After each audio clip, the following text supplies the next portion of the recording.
পুরুষ মহিলা সবাইকে সালাম জানাচ্ছি। আসসালামু আলাইকুম। আপনাদের সবাইকে ছাত্র জনতার বিপ্লবে সিক্ত নতুন বাংলাদেশে স্বাগত জানাচ্ছি। গভীর শ্রদ্ধা জানাচ্ছি জুলাই আগস্ট মাসে ফেসিবাদের বিরুদ্ধে ছাত্র জনতার অভ্যুত্থানে নিহত সকলের প্রতি। তাদের আত্মার মাগফিরাত কামনা করছি।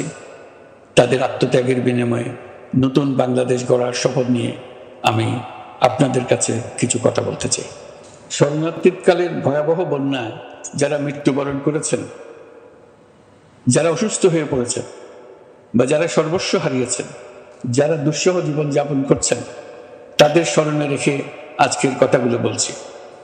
বন্যা দুর্গতদের জীবন দ্রুত স্বাভাবিক করার জন্য যাবতীয় উদ্যোগ সরকারি বেসরকারি পর্যায়ে নেবার আয়োজন করেছি। ভবিষ্যতে সকল ধরনের বন্যা প্রতিরোধে আমাদের আভ্যন্তরীণ এবং প্রতিবেশীদের সঙ্গে যাতে যৌথভাবে নেওয়া যায় সে আলোচনা শুরু করেছে। প্রিয় দেশবাসী, আপনারা জানেন বিপ্লবী ছাত্র জনতা জাতির এই ক্রান্তি লগ্নে আমাকে এক গুরুদায়িত্ব অর্পণ করেছে। সর্বাধুনিক প্রযুক্তি ও সেরা মানের উপাদানে তৈরি আরএফএল চেয়ার, ক্ষমতার নয় সমতার চেয়ার। তারা নতুন এক বাংলাদেশ গড়তে চায়। নতুন প্রজন্মের এই গভীর আকাঙ্ক্ষাকে বাস্তবে রূপ দেওয়ার সংগ্রামে আমি একজন সহযোদ্ধা হিসেবে তাদের সঙ্গে যোগ দিয়েছি। দেশের সকল বয়সের, সকল পেশার, সকল মতের, সকল ধর্মের সবাইকে বিনা দ্বিধায় এই সংগ্রামে যোগ দেওয়ার আহ্বান জানাচ্ছি। প্রিয় দেশবাসী, লক্ষ লক্ষ শহীদের রক্তের বিনিময়ে এবং লক্ষ লক্ষ মা বোনের আত্মদানের বিনিময়ে যে বাংলাদেশ আমরা পেয়েছিলাম তা ফেসিবাদ এবং স্বৈরাচারের হাতে ধ্বংস হয়ে গেছে। আপনারা দেখেছেন আমাদের প্রতিটি প্রতিষ্ঠানকে তারা কিভাবে শেষ করেছে। দেশের রন্ধ্রে রন্ধ্রে ঢুকে গেছে দুর্নীতি। এমন এক দেশে আমাদের দেশ রূপান্তরিত হয়েছে যেখানে স্বৈরাচারের পিয়নও দুর্নীতির মাধ্যমে 400 কোটি টাকার সম্পদ করার মতো অকল্পনীয় কাজ করে গেছে নির্বিবাদে। শিক্ষা খাতকে পঙ্গু করে দিয়েছে। ব্যাংকিং ও শেয়ার বাজার খাতে লুটপাট, প্রকল্প ব্যয়ে বিশ্ব রেকর্ড, অবাধ সম্পদ পাচার, আইন শৃঙ্খলা রক্ষাকারী সংস্থাকে নিজ দলের পুতুলে রূপান্তর, বাক স্বাধীনতা হরণ, মানবাধিকার হরণ, এসবই হিমশৈলের অগ্রভাগ মাত্র। ক্ষমতা কুক্ষিগত করতে ফ্যাসিবাদী সরকার খর্ব করেছে জনগণের সাংবিধানিক ক্ষমতা ও অধিকার। দুঃশাসন, দুর্নীতি, অন্যায়, অবিচার, নিপীড়ন, বিচারের নামে প্রহসনের মাধ্যমে জনসুরক্ষা বিপন্ন করেছে। জনগণকে নির্যাতন, বঞ্চনা ও বৈষম্যের মুখোমুখি দাঁড় করিয়ে দিয়েছে। নতুন প্রজন্মের মানুষ সহ কোটি কোটি মানুষের ভোটাধিকারকে বছরের পর বছর হরণ করেছে। মানুষের এগিয়ে যাওয়ার পথে সকল ধরনের প্রতিবন্ধকতা তৈরি করে স্বৈরাচার তার নিজের, পরিবারের ও দলের কিছু মানুষের হাতে দেশের মালিকানা তুলে দিয়েছে। প্রিয় দেশবাসী, কিন্তু এই দ্বার প্রান্তে দাঁড়িয়েই আমাদের গড়তে হবে স্বপ্নের বাংলাদেশ।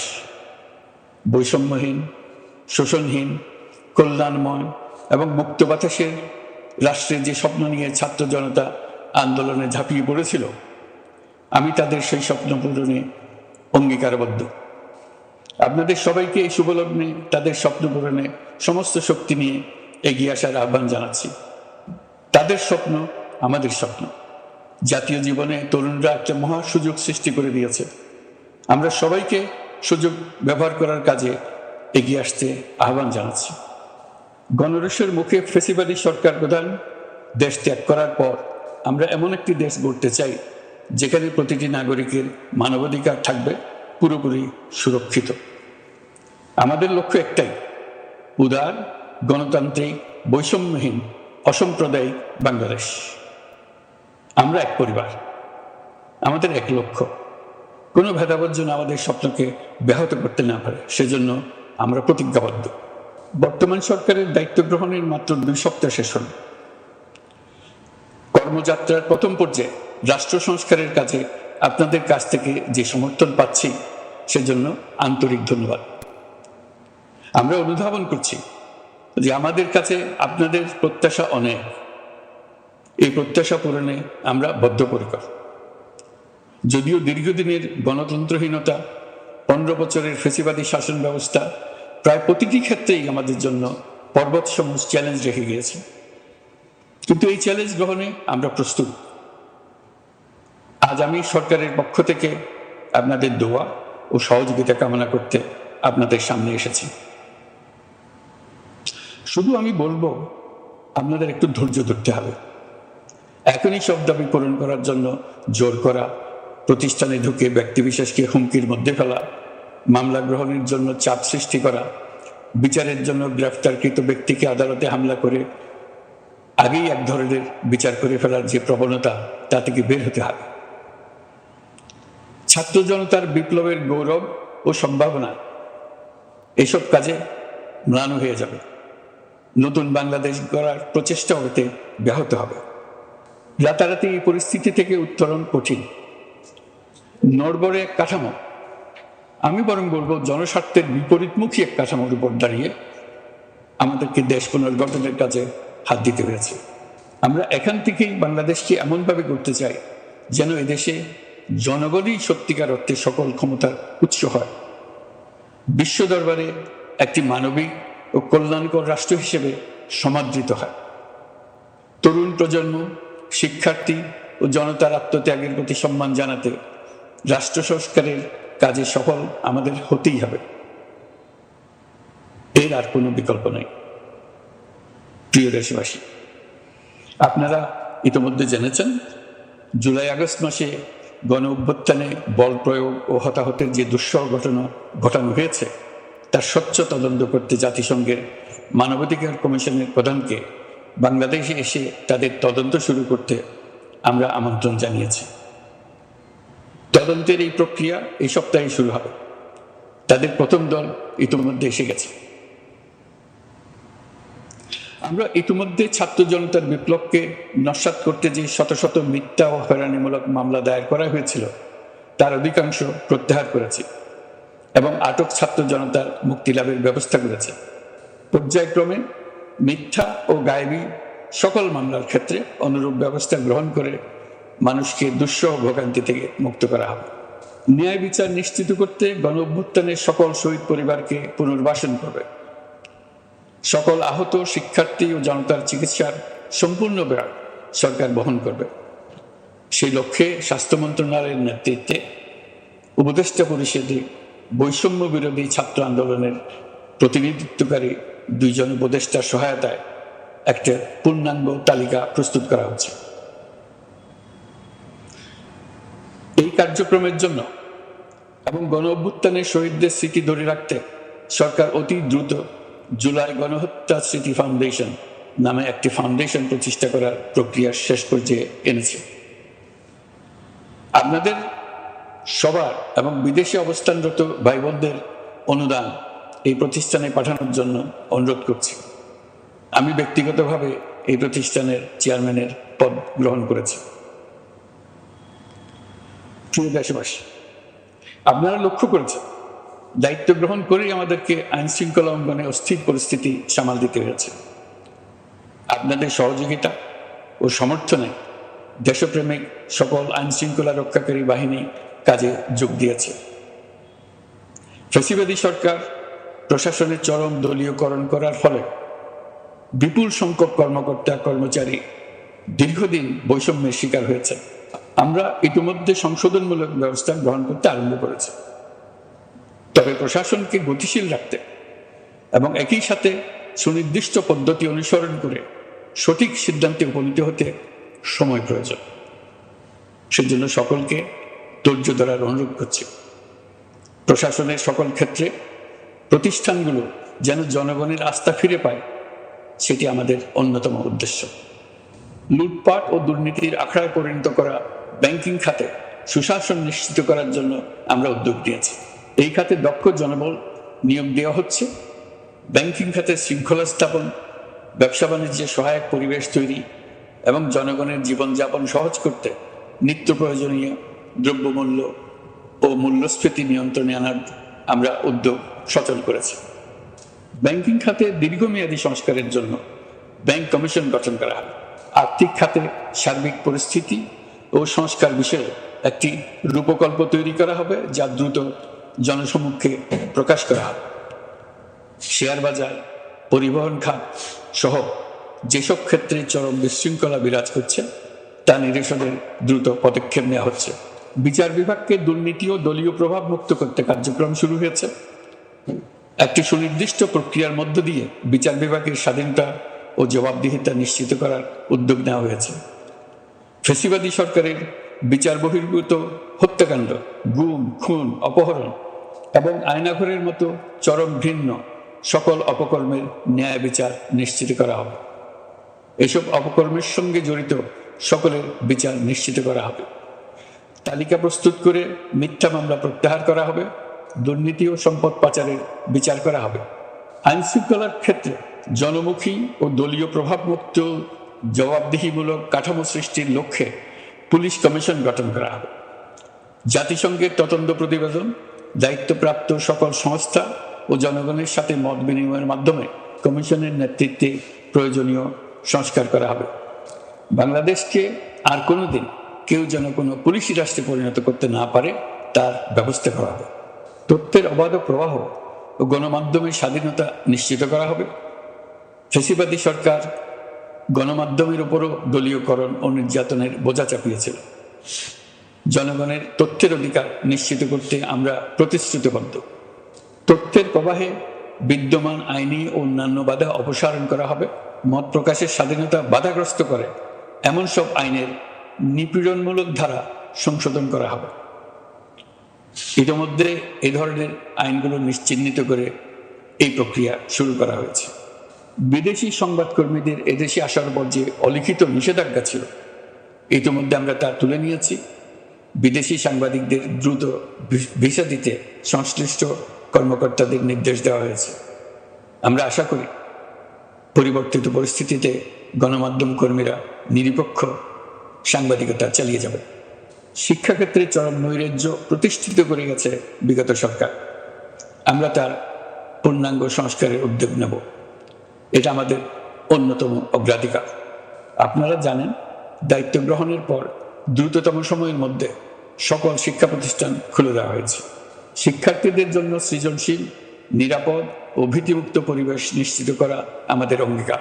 একই সাথে পাঠ্যক্রমকে যুগোপযোগী করার কাজও দ্রুত শুরু করা হবে। গণতন্ত্রকে সুসংহত করতে স্থানীয় সরকার প্রতিষ্ঠানগুলোকে শক্তিশালী করা হবে এবং ক্ষমতার বিকেন্দ্রীকরণ নিশ্চিত করা হবে।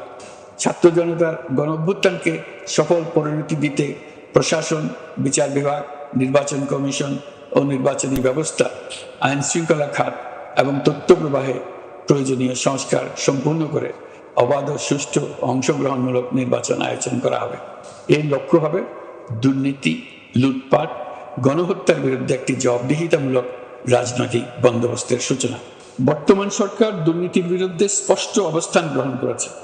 আমাদের সকল উপদেষ্টা দ্রুততম সময়ের মধ্যে তাদের সম্পদের বিবরণ প্রকাশ করবেন। পর্যায়ক্রমে এটা সকল সরকারি কর্মকর্তাদের ক্ষেত্রেও নিয়মিত এবং বাধ্যতামূলক করা হবে।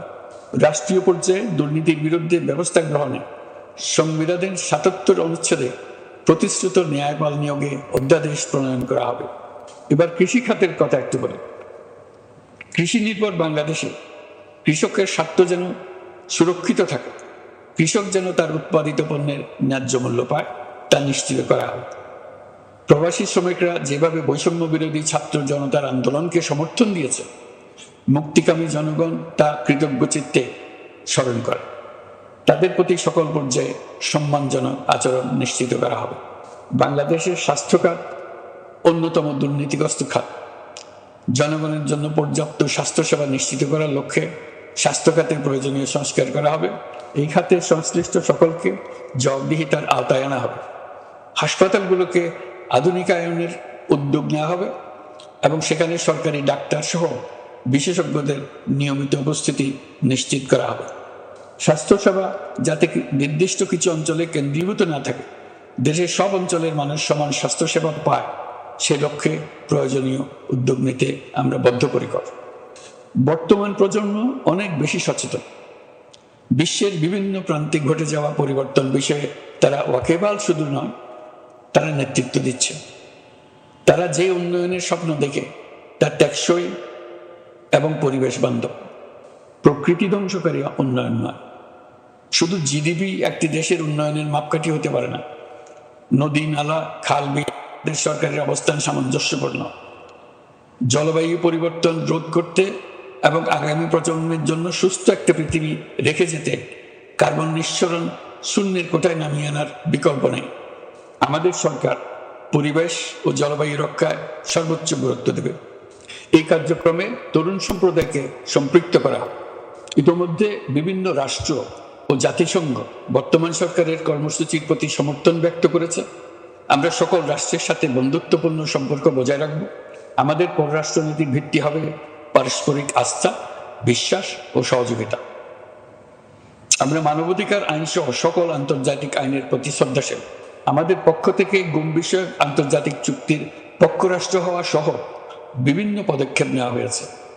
ইতিমধ্যে পক্ষভুক্ত এমন সকল আঞ্চলিক ও দ্বিপাক্ষিক চুক্তি ও সমঝোতা বাস্তবায়ন করে যাব। আমাদের সরকার রোহিঙ্গা সমস্যার বাস্তবসম্মত সমাধানের লক্ষ্যে আন্তর্জাতিক সম্প্রদায়ের সাথে কাজ করে যাব। আমরা জাতীয় ঐক্যে বিশ্বাসী। প্রয়োজনীয় সংস্কারের লক্ষ্যে রাজনৈতিক ঐক্যের মধ্যে দিয়ে নিশ্চিত করা হবে নারী, শিশু, প্রতিবন্ধী, ধর্মীয় সংখ্যালঘু, আদিবাসী সকলেই এদেশের নাগরিক এবং সমান আইনের সুরক্ষার অধিকারী। তাদের সকলের মানবিক অধিকার সহ অন্যান্য সকল অধিকার নিশ্চিত করার উদ্যোগ নেওয়া হবে। এই জন্য আমি উপদেষ্টা পদমর্যাদা সম্পন্ন একজন বিশেষ সহকারী নিয়োগ দিয়েছি, যার দায়িত্ব হবে জাতীয় সংহতি উন্নয়ন। বন্যা কবলিত এলাকার সকল মানুষের দুর্ভোগ লাঘবে সরকার সঠিক সহায়তা দেওয়ার জন্য সরকারের যত কার্যক্রম আছে তাদের সচল করেছে। ইতিমধ্যে উপদেষ্টাবৃন্দ বিভিন্ন এলাকার দায়িত্ব নিয়ে এলাকায় গেছেন। আমার কার্যালয়ে একটা নিয়ন্ত্রণ কক্ষ স্থাপন করা হয়েছে। বন্যা পরবর্তী কার্যক্রম নেওয়া হয়েছে। ভবিষ্যতে বন্যা নিয়ন্ত্রণের জন্য করণীয় কি স্থির করার জন্য পদক্ষেপ নেওয়া হচ্ছে। দেশপ্রেমিক সেনাবাহিনী, পুলিশ, বিজিবি, র্যাবকে গুম নির্যাতনের কাজে লাগিয়ে তাদের কলঙ্কিত করা হয়েছে। তারা দেশের গৌরব।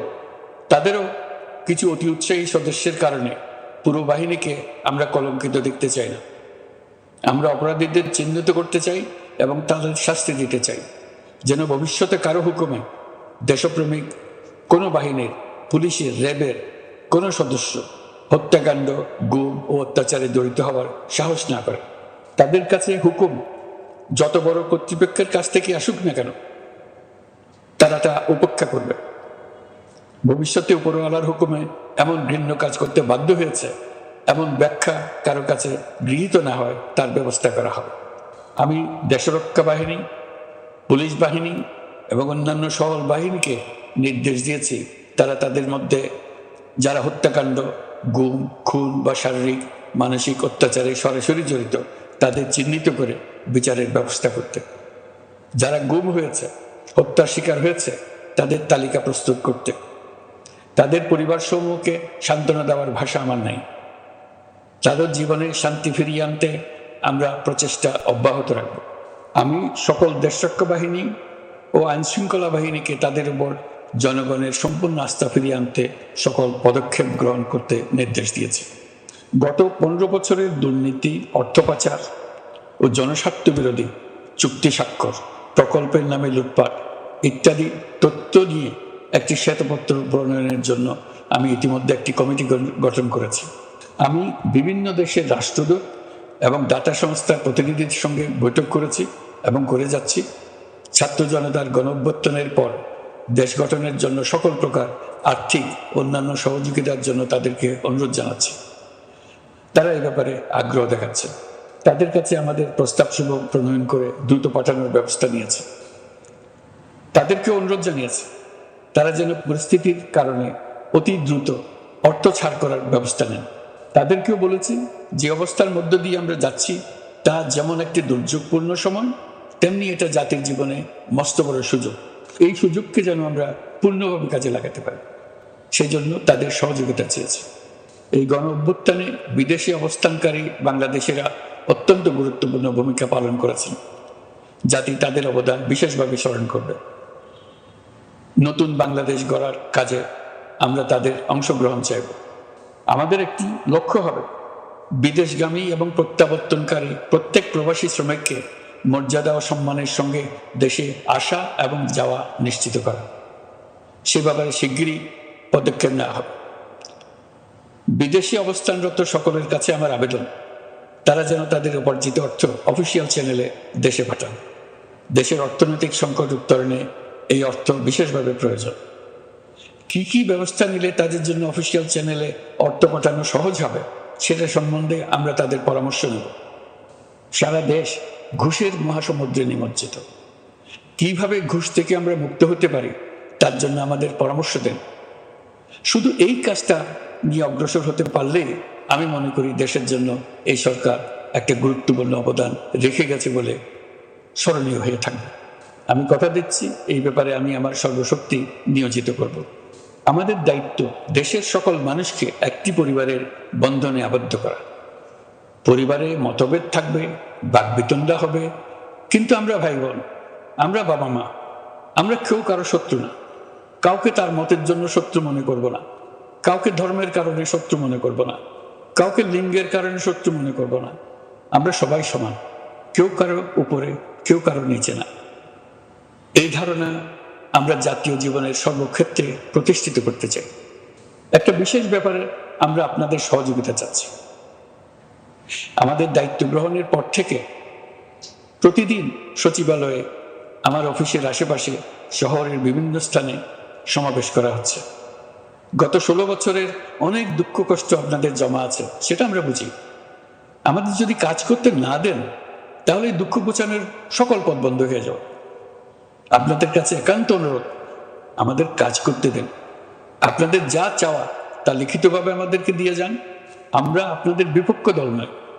আইনসঙ্গতভাবে যা কিছু করার আছে আমরা অবশ্যই তা করব, কিন্তু আমাদেরকে ঘেরাও করে এই গুরুত্বপূর্ণ দিনগুলোতে আমাদের কাজে বাধা দেবেন না। সবাই মিলে তাদের বোঝান, তারা যেন এই সময়ে তাদের অভিযোগের প্রতি দৃষ্টি আকর্ষণের জন্য আমাদের দৈনন্দিন গুরুত্বপূর্ণ কাজে বাধা না দেন। একটা বিষয়ে সবাই জানতে আগ্রহী, কখন আমাদের সরকার বিদায় নেবে। এটার জবাব আপনাদের হাতে।